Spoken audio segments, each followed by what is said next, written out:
This week I've got Jess with me. Hello, hello. We're going to be talking about strong mums and helping mums reclaim their strengths when they've been running on empty. So I want to dive straight into it, Jess. Let's talk about the struggles of mums. Obviously, we have two beautiful kids. You've been through this firsthand, going through the ups and downs, the changes in identity, the balance and the juggle that has to happen, and then also trying to be able to create some space for yourself to be able to get back to feeling like yourself again, to be able to train, to exercise, and be a person outside of being a mum. So I want you to, let's dive into it. Like let's talk about what it's like in that situation and the struggles that mums have in this time where they have a big transition in their lives. For sure. Well, firstly, thank you for having me on the podcast. I'm extremely excited to do this episode.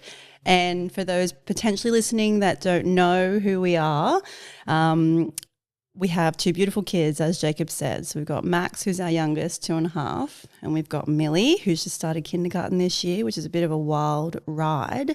And so she's just turned 5. So they're both very chalk and cheese. They're quite different. So becoming a mum, as a general overview, is a mixed bag and a full roller coaster. There are pleasant and helpful emotions, and there are also unpleasant and unhelpful emotions, thoughts and feelings that come along with that identity. If we think about the struggles, I would imagine that the mums listening to this podcast episode, and maybe even dads, I think what we perceive to be the barriers are the things in our environment every day. And then, so like our real world, what's happening. So these could be things like commitments, it could be work schedules. In the home, it might be all of the things we have to organise to get the kids fed and dressed and looked after. And then internally, which is where most of my interests have been, is internal barriers. So our thoughts, they can be really difficult. Our feelings can be hard to deal with, to sit with, to manage. And then becoming a mum is, can bring up a lot of childhood experiences, perhaps where we can reflect on where needs were met, where needs weren't met.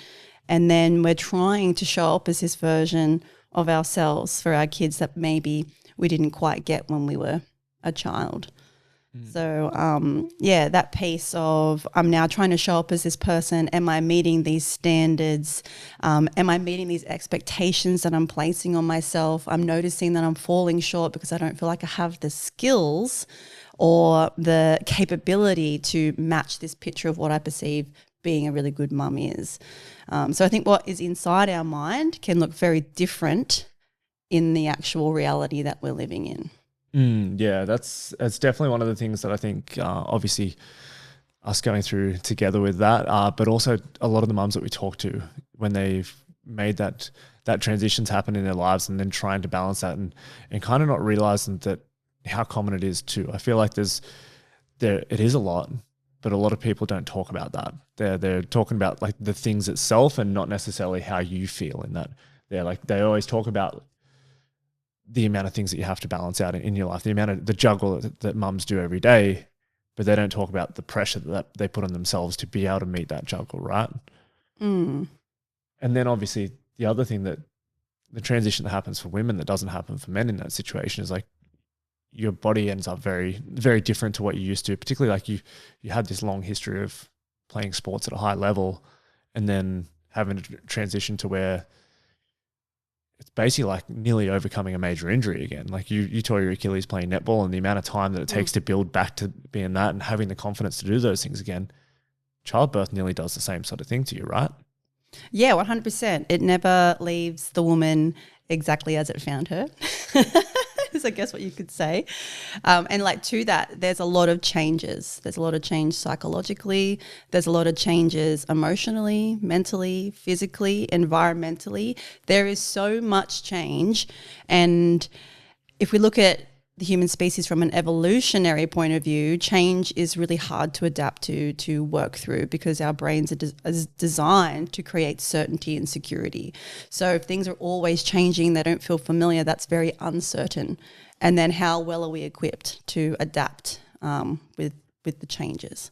So when there's so much change on so many different levels, that's where I find it can be quite upheaving, and most of the time the most difficult for women. And it's not like you can always be super proactive to recognizing all those changes. It's like these subtle changes on all these different levels over time. And because we can be so wrapped up in the moment, whether it's helpful or not, of just the daily routine, like I have to wake up, I've got to get my kid changed, I've got to think about what we need to do today, I've got to pack this, I've got to pack that. When we're so fused and in the moment with all those thoughts and stories going on in our mind, it's very difficult to take a step back and actually see that there are a lot of different things changing that maybe we probably need to take charge of. And be more proactive in setting ourselves up for success as we move forward. But you just don't have the time. Like, your kids got to have their naps, like they got to get to school. Like, there are all these commitments and all these everyday schedules and appointments that we feel like we need to get done, or tasks that need to be achieved, that we don't actually see that all this change is happening in the background. Yeah, it very much sounds like the world that you used to changes completely, but it changes while you're not aware of it, because you're too busy with the world that's in front of you, that's new. Meanwhile, everything else is changing too, right? Yeah. We're in the present moment with whatever's unfolding, but in a way where we might be on autopilot or survival mode. And so emotional suffering can start happening in the background that we're not paying attention to, because being a parent is a roller coaster. So we're just like in that moment, just being distracted and on autopilot. We don't step back to see the bigger picture of what's happening around us. Let's dive into, obviously a lot of the struggles are balancing out the inner voice or your expectations that you have based off what you see.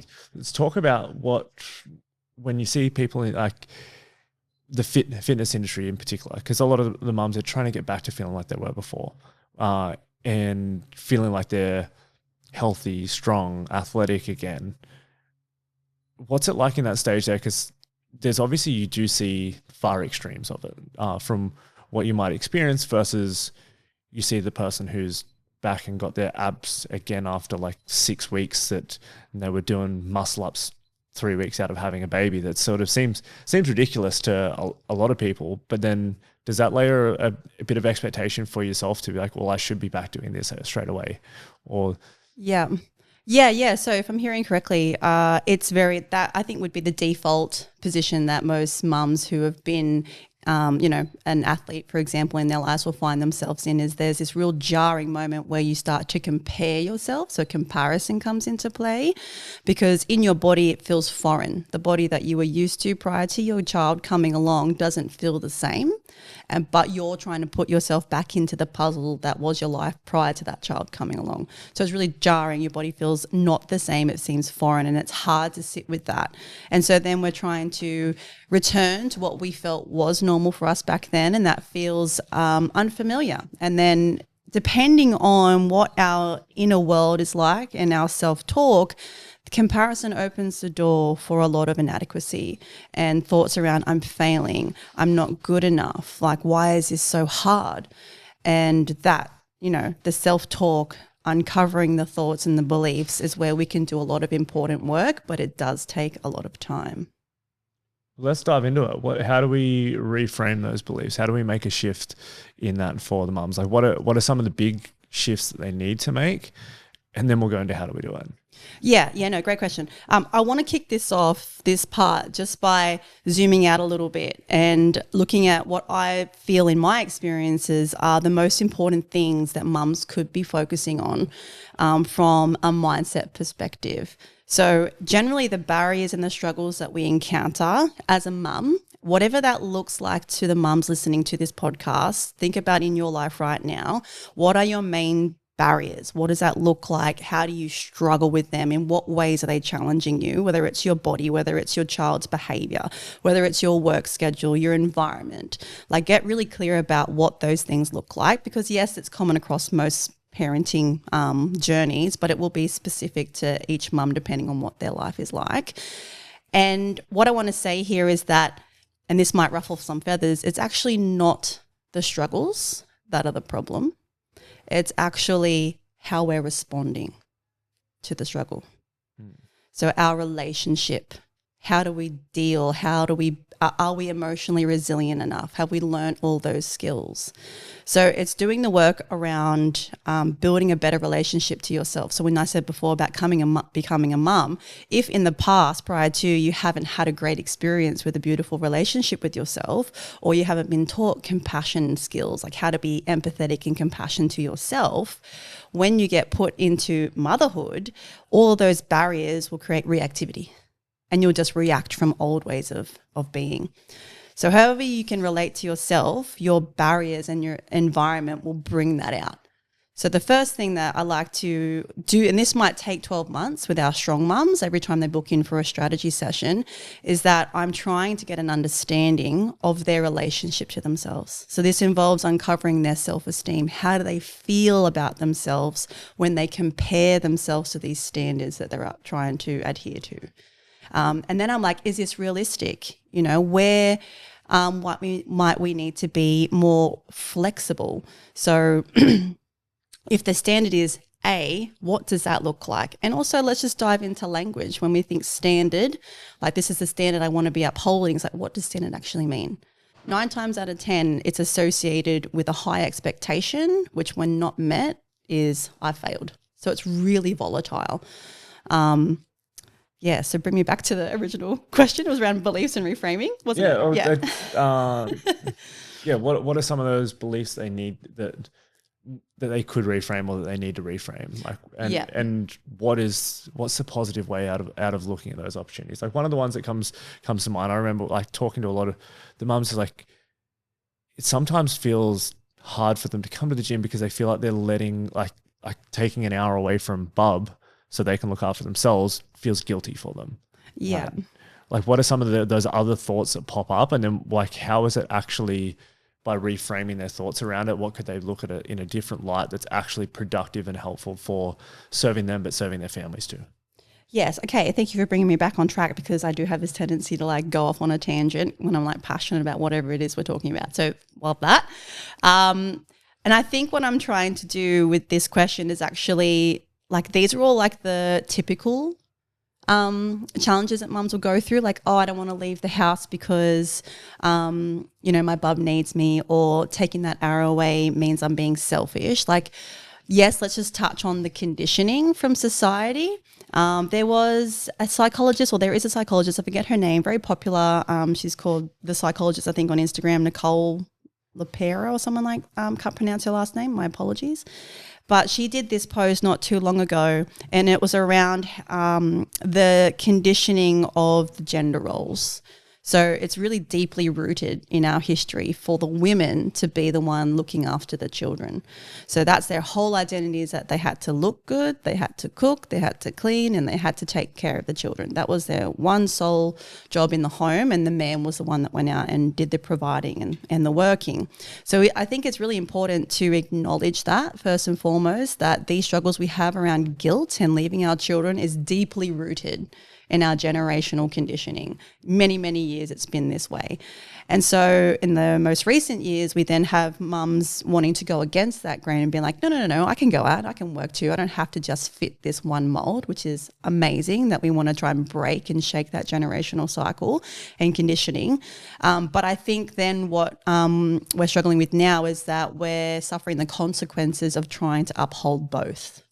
So I want to be a working mum, but I also want to be there for my kids. But the standards of which I hold those two things don't fit and they don't align. And so then we get guilty if we are working all day, and then we know we should go to the gym. Like logically, we know we should go to the gym because that's going to help me feel better. But emotionally, we feel guilty because we've been working all day and we want to be spending that time. And so like these thoughts start to come up. So to answer your question, to come back to how do we reframe that, some typical and like approaches that I believe are common are remembering that the mum needs to function too, particularly if the mum takes on the role of like, yes, she might work, but maybe she also does a lot of the cooking and the cleaning. So remembering that in order for us to achieve those things, we must fill up our tank somewhere along the way. So if we've got a bucket and we want to call that our self-care bucket, training might be some form of tool that helps the mum regain her energy so then she can show up better. She's regulated her nervous system. She's regulated her emotions. She's just taken that 1 hour for herself, and that means that she can go home and be less reactive, more present, and more engaged with her kids. And at the end of the day, if we start thinking about my kids aren't getting the best version of me, to when I go to the gym, that gives me energy and then I can go home and be the best version of myself, then that is better for my kids. A more present, a more focused, a more engaged version of us. So that's one example of a positive reframe. From a mindset perspective, I want to throw in there that we can also take a step back if we look at thoughts and feelings as something separate to who we are as a person. We could be a human that's living this experience, that experiences thoughts and feelings. So we could notice our thoughts around, okay, if I am having this thought that I don't want to go to the gym because I don't want my kids to not have that hour with me, what might be, even though we feel guilty, what are the positive intentions behind that? What are the positive intentions behind having thoughts of, I don't want to leave my kids? Because it's a I don't want to thought. We can say the positive intention behind that might be, I love my children. I want my children to be happy. And so if we want our children to be happy, we can then link that to what makes my kid happy is if I'm happy. And that might mean I get to go to the gym because that is what's going to help me show up a more happy, engaged version of myself and my kids. So I'm hearing a lot of like sometimes it might be zooming out from the individual thing, whether it's the thought, whether it's the action itself, and seeing how that fits into a bigger puzzle to make you the mum that you want to be for your kids and create the life that you want for your kids in that way there. And for that, for overall, it's that you need to be functioning as a person effectively yourself in the way that you want to be, so that you can do the things that you want to do for your kids, so you can be the person that you want to be around, and model who you want to be to them. Yeah. And at the end of the day, we are in the most influential position for our kids. And so when we don't go and do the things that make us happy, really what we're modeling is, I sacrifice what makes me happy. And so even though we're not saying that to our kids, every time we don't engage in a hobby or some form of self-care, what we're actually modeling to our kids is that it's okay to sacrifice your needs. And so when we do actually lean into, going to the gym or participating in some form of care for ourselves, we then model to our children that it's okay to take care of yourself and it's okay to count your needs as well. And then when our kids get to a certain age, we can really lean into conversations saying like, I really love you guys. Mummy's just going to quickly jump over to the gym. I'm going to do my 60 minutes of exercise because you know that I feel really happy after that. And then when I get home, we're going to make cupcakes, have dinner and do our bedtime routine. Like I think that's a really important and simple, powerful conversation. It's actually saying to your child like, hey, I'm just going to quickly go to the gym because that makes mummy feel happy. And then that way when I come back, I'll be ready to play with you. Is that okay? I mean, you don't have to ask their permission at the end of the day, but 9 times out of 10, you're modeling to them, expressing your needs, and then they see you prioritizing your needs, not because you're not prioritizing them, but because you're prioritizing the things that make you show up better for them. I love it. That's awesome, Jess. Let's bounce into the system. So obviously one of the big things that we do, and one of the clients or the types of people that we love working with is mums, because we know how much of an impact it has into the rest of their lives. It has a ripple into their kids' lives. It has a ripple into their husbands, their workplaces. There's so much impact that happens from just having that one person come in the gym and being able to help them live the life the way they want and write their own story. That fires us up, and that makes us, that's what we're excited about. We want to make a change in the culture. We want to allow as many people in our local community to be living strong, healthy lives and having that ripple towards more people. And that's one of the reasons why the Strong Mums is one of our avatars that we love working with. So how do we approach training for them? What are we looking for? What's the big picture ideas? And then we'll go into like maybe some steps for somebody who might be in that position now. Yeah, but you mean from a training perspective, how do we help empower them? Training and overall our process too. Okay, beautiful. So, from a process, like as soon as the mums walk through our doors, we want to get a really clear understanding of who they are, what their barriers are, and what they also want to achieve from doing this work. Obviously, they're the simple things we want to find out, get a really good understanding of who they are. And then what I love to do when they come in is how can we make this environment a space where they feel strong and also have the opportunity to bring more meaning and fulfillment to their life. So, becoming a mum, like we said before, at the very beginning of this conversation, it changes a lot inside a woman. And in that change, we can often lose connection and touch with who we are. So identity shifts, right? So we don't know who we are, we don't know how we feel, and that's really disorientating. So if a strong mum can come to Newstrength and they can start to rebuild a new identity through the gym, that's going to have obviously a huge ripple effect when they go home and back into their mum life. So we do this through our programming and our training. Obviously, we want to be able to facilitate connection between the mums when they come in to find other tribe members. Let's just hold up a second. So the first thing that I'm hearing is that we're people first. Yeah. We're focused on the person as an individual first and getting to know them. And really, once we know that we can give them the best pathway possible. Like instead of just going, okay, cool, you're here, just jump straight into that class and you'll figure it out. We're always trying to meet the person and get to know them first before they step foot onto the gym floor. Yeah. The second piece, as you just started to hit in with, we want to make programs and training that gives them wins. Yeah, and it meets them where they're at developmentally and where their current skills is. So depending on how long ago they had their last child, we'll be putting in that extra effort to make sure they start with the variations of the exercises that are the most appropriate for them, but still allows them to participate in the class. I straight up will always set a framing for every mum that comes to the class. Hey, don't compare yourself to the other people in this group class. Most of these people have been coming for X amount of years. I want you to focus on what you're doing. Don't compare yourself. You're not here to do that.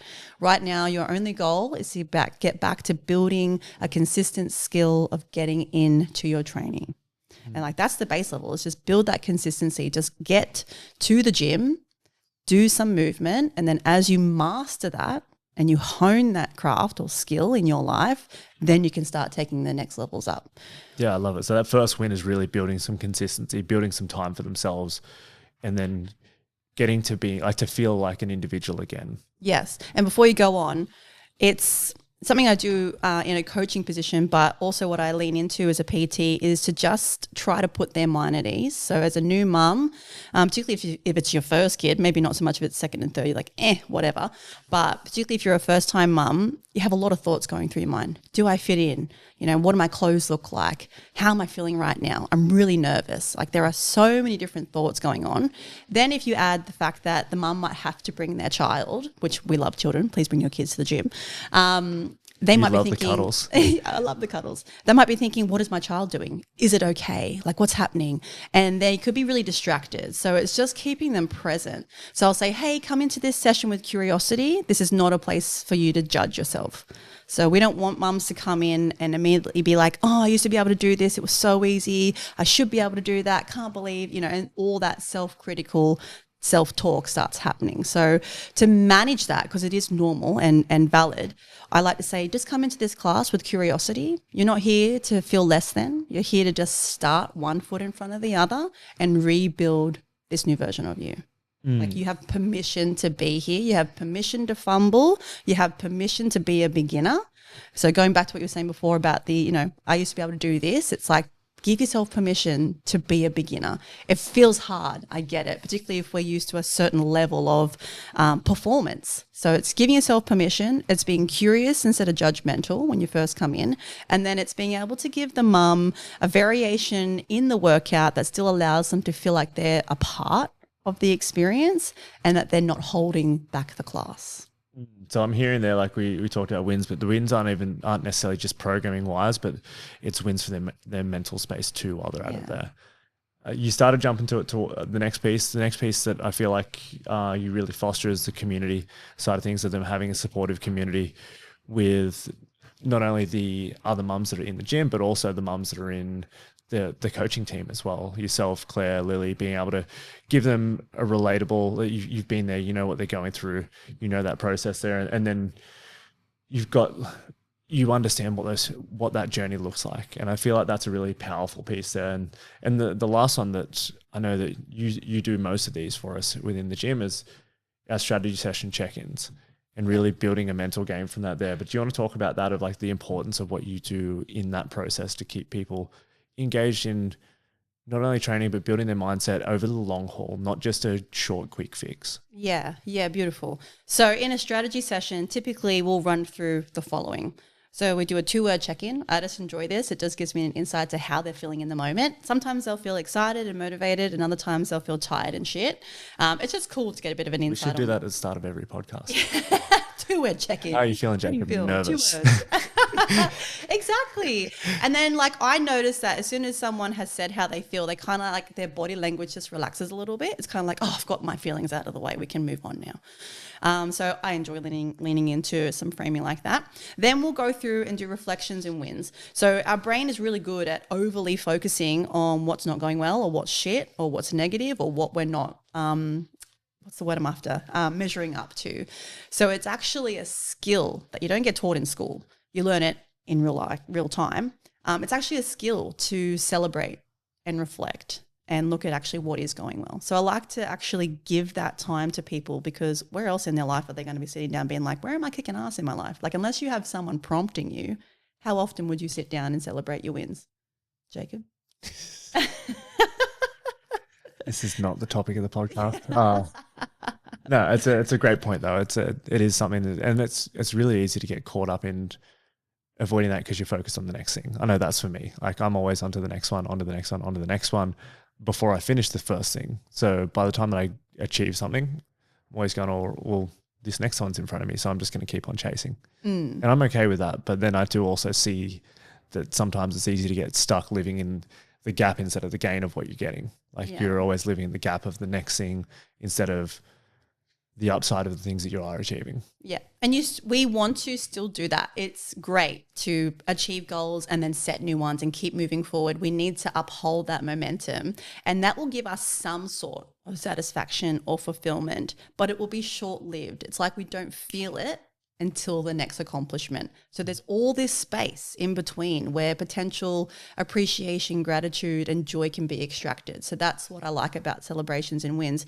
It's been shown to be one of the most masterful skills in long-term happiness, which we don't have to talk about today, but it could be a whole nother podcast episode. So let's keep it quick. Yeah.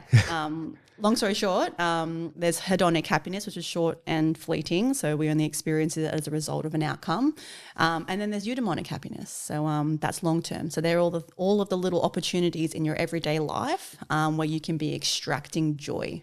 And then if you combine both of them together, fucking booyah, you hit the jackpot. So it's like we get taught this one pathway of set goals, achieve, move on, set goals, achieve, move on, but we're never really feeling completely satisfied. If anything, sometimes we might feel empty, like it doesn't actually create any feeling in us when we accomplish the goal. And if we do, maybe it's short-lived. So if we couple these reflections and wins with it, potentially we can bring up the intensity of how much joy we actually can feel. So celebrations and reflections I love to do in a strat session. As we move on, I'll then throw in a curveball and I'll talk to them about values. So for me, values is also another tool that we can use to cultivate more meaning and fulfillment. And that's a tool from a modality that I'm trained in called acceptance and commitment therapy. Probably also another podcast episode for us to dive into. But that is the main tool that I am trying to integrate into our Stronger Everyday mission at Newstrength, is how can we start to use this modality's information, tools and knowledge to help our members actually extract more joy, meaning and fulfillment from their training. So this involves building their identity, building new beliefs and habits through values-based goal setting. So we have a look at values. So, you know, it might be really hard for someone, particularly if they're not done a lot of values work. I'll often say, okay, if I was to say to you, what is a value, without there being a wrong or right answer, what comes to your mind? So Jacob, I'll say, hey, what's a value? How would you explain that to me? I couldn't explain to you what it is. I know what my 3 are, so I was prepared. I knew it was coming for me, Jeff. I knew you were going to be coming. So, yeah. Beautiful. That's so fine. So, yeah, generally people will be able to describe or give descriptions of what core values are, but they can't identify them in one-word statements. Or it's on the flip side, like yourself. You might know your one-word statements, but maybe not know how to translate or articulate them to someone who maybe asks you the question. So once we've done that and I get an idea on how, you know, what they believe that is, which is generally things that are important to you in your life. Identifying them in one-word statements is difficult. So what would be, say, your 1 to 3 top values, Jacob? My 3, I'm pretty sure, growth, integrity, and loyalty. I love that. Yeah, beautiful. Good stuff. So there you go. Nailed it. 3 words. So I will go in to give a brief description of the approach or definition that I enjoy about values, and this comes from ACT, and it is your deepest desires for how you want to treat yourself, others, and the world around you. So it's based in our behaviours. So if we can start setting goals or helping these strong mums get very clear about the visions of who they want to be, how they want to feel, and then we can help extract the behaviours from these core values that reflect the path that will get them there, it'll bring so much more meaning and control for them. So you're out of control all the time as a mum, but our behaviours are generally within our control every day. There's an opportunity for us to make choices, to put systems in place that allow us to execute our behaviours. So for me, behaviours are the most flexible tool a mum or a strong mum or any client that comes through our doors can use to become the best version of themselves. So it's creating clarity around how training is aligned with their core values. It offers an opportunity for them to finesse, dial in, execute their behaviours. And that once I say to them, amazing, how would you feel as a result of seeing yourself following through with these behaviors? And then they start linking their feelings to that. I might feel satisfied. I'll feel inspired. I'll feel a desire for more. Then we've got behaviors, we've got values, and we have desire. And for me, if we can hit all 3 of those, there's no way a client can't come to training and have no meaning and fulfillment from it. So it takes just your everyday training to the next level. Yeah. So what I'm hearing is basically like we're looking to build their confidence and their clarity through those sessions there. So they've got clarity on what the process is looking like, how it's meaningful for them across their whole life and not just in that hour in the session there. And then they're able to actually know what the pathway is going to look like towards the next few steps for them. With that gives them confidence that they can achieve it and they can do it and they believe in themselves. And that's a big, powerful piece there too. Like I think we're going to talk a lot on this podcast over the coming episodes, and Nathan and I have done in the most recent ones. We talk a lot about belief, and I think that's one of the most powerful things that the gym can do for people is teaching people to believe in themselves more than what they thought was possible. That's one of the powerful things about coaches. We've been through the process so many times that we know what somebody's going to be able to achieve before they know it themselves, and then we can transfer that belief to them, because if they trust us and we've got rapport there, if we say, hey, Jess, I think you can achieve this, they're going to go, oh, I don't know whether I could, but if you think so, I'll try. And then they start to get some momentum because they're trying a little bit more. And then that belief then starts to grow in themselves. And when they do achieve that thing they didn't know was possible, that unravels the next stage of their life where they go, well, I didn't think I could do that, but I was wrong. So what else am I limiting my own beliefs about that I'm wrong about? That I do have possibility to go and do this, to pursue that career that I always wanted to do, but I just never thought I was smart enough. I never thought I had the bandwidth enough to do while balancing the kids and stuff. Or I really wanted to take up figure skating or whatever that is there. And they started going, well, you know what, I could do that. And I think that's the most powerful thing, that we can train that in the gym. Yeah. Before we move on there, I agree, and that's one component I believe that we do really really well is that we believe in the client, and we need to do that in the beginning because they're coming to us in the most raw state. They either come to us because they're in pain and they need changed acutely, like instantly, or they're just not feeling a sense of joy and motivation in their life. So I do agree that us having belief in clients is 100% impactful, but I also think there's a lot of other components that play a role in that. So like we do that. And then my goal is, I think if people do things that bring them joy, and if training can become a source of joy, they will do that more often. So, you know, if we think about our brains are wired to move away from things that cause us pain and move towards things that are more pleasurable, if training is associated with pleasure and joy, then they're at a higher likelihood of success.